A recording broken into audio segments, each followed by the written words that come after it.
There is absolutely nothing more embarrassing than hitting a shank. Hey, my name is Eric Kaplan. I've had the pleasure of coaching multiple major champions, and I want to share with you right now the root cause of the shank, and also how some simple posture adjustments will prevent you from ever hitting the ball off the hosel.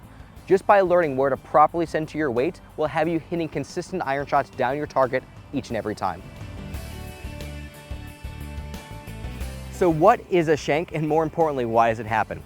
A shank occurs when the golf ball makes contact with the hosel, causing it to ricochet dead right of your target.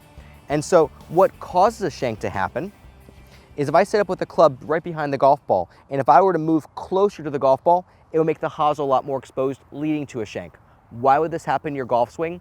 Is rooted in something as simple as where you're centering your weight on your feet. Now, the most common thing that I heard growing up is that in the golf swing, you want to center the weight over the balls of the feet, but why? You know, when you take an objective look at human anatomy, we are actually not designed to carry weight on the balls of their feet. We're actually designed to carry weight over the ankle joint. The moment you get more than 50% of your weight over the ball of your foot, you begin engaging your quadriceps, which is athletic for sports like baseball, soccer, football, basketball, sports where the object is to jump, run, and lunge in different directions. In golf, the object is different. I want to stay centered and I want to rotate. And right now, what I want you guys to do is I want you to stand up on your lead foot. So balance your weight on your left foot if you're a right-handed golfer, right foot if you're a left-handed golfer. I want you to ever so slightly center your weight on the ball of your foot and try to rotate your lower body towards your target. You're gonna feel it's quite difficult. However, the moment you get the weight back over the ankle joint, all of a sudden you can.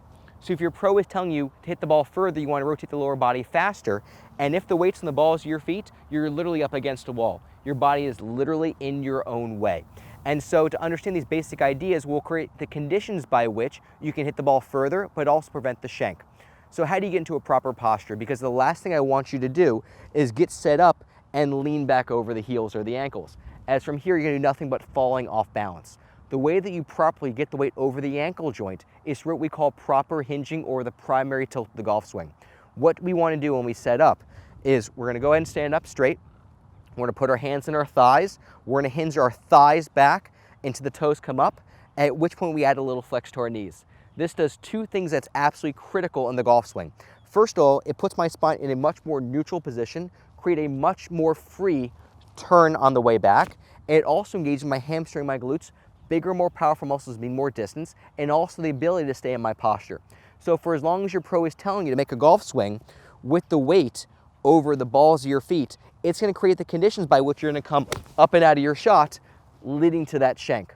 Whereby if you get into the posture by hinging your thighs back, my spine's much more neutral, creating much more freedom in my rotation, but also muscles that will actually allow me to stay better in my posture, hit the ball right down my target line. So simple things like this create drastic changes in your ability to make solid contact for the rest of your life. And so the neat thing about this, the secondary part, is the same posture we utilize for our iron play is the same thing we do for every other part of the game. And so, you know, why would you ever want to hit a driver? You're coming up and out of your posture. That's where you're going to lead your driver and block it wide right. If you hit a bunker shot with the weight in the balls of your feet and you come up and out of your posture because of it, there's your blade over the green. There was a Golf Channel segment where I was featured with Dave Marr as well as Bernhardt longer, talk about the changes we made to his golf swing, what made him more consistent, where Dave stopped and actually called me the Michelangelo golf instructors. And so for those of you who have traveled to Florence and seen Michelangelo's David at the Accademia, and he took a tour there, a tour guide would tell you that there are two basic schools of thought regarding how Michelangelo carved David. One that said he took a piece of marble and he carved David, that's great.